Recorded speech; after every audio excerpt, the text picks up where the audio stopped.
So I just wanted to talk about my new 2022 Jeep Wrangler Rubicon Hemi. I purchased this from a Nissan dealership, and it was a trade-in.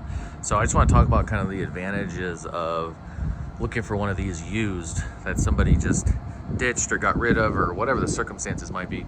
Because this, like I said, was sitting at a Nissan dealer. Don't know exactly if they knew what they had or what, but it was listed for Kelley Blue Book. It was like $2,000 above Kelley Blue Book, but I ended up getting it down a few grand, so I paid Kelley Blue Book for it. And basically this has got a Evo long arm high clearance kit on it, the bolt-on coilovers, KMC beadlocks, 40s, PSC ram assist, 1-ton steering, and a Dynatrac 44 front axle. Has 17,000 miles on it.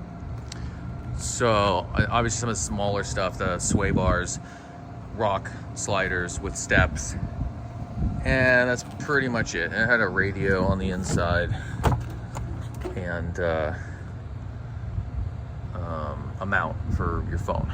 But other than that, that was what came on it. So literally just got it from a dealer, and needs a spare on the back and stuff like that. But you know, basically paying Kelley Blue Book, and you've got, depending on what you put on yourself and what you pay to have somebody else put on, this is about $40,000 worth of parts, inner fender liners, aftermarket fenders. And I've done this with quite a few vehicles. It's not just Jeep guys that do it, but if you gotta know what you want and you just wait around and look for used stuff, you can really get a lot of these parts that you want that are already put on something, and then you just change out what you don't want.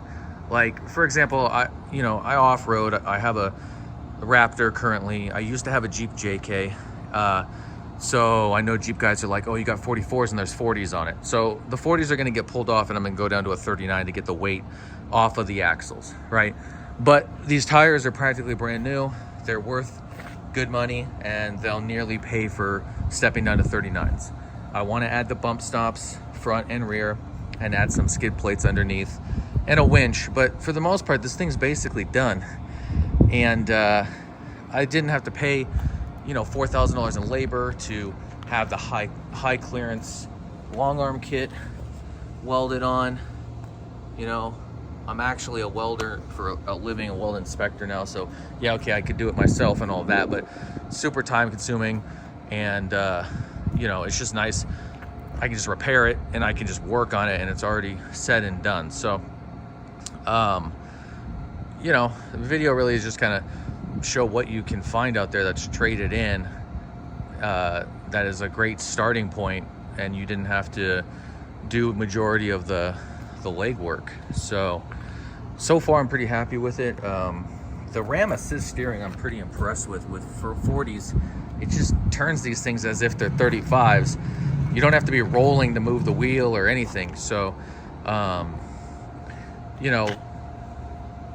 it could probably handle these 40s, but the type of off-roading I do a little bit more high speed. I'm going to put bump stops in the front and the rear. The 39s are 30 pounds lighter per tire, so I'm going to just go down to a little bit lighter, a little bit narrower tire. I do some crawling, but I'm not going to be doing a ton of hardcore crawling with it. I'll do some of the trails up in Big Bear and Mammoth, Sedona, things like that. But it'll also be seeing desert stuff. Ocotillo Wells, Plaster City, Barstow, things of that nature. But yeah, so I think that's about everything on it that came with it.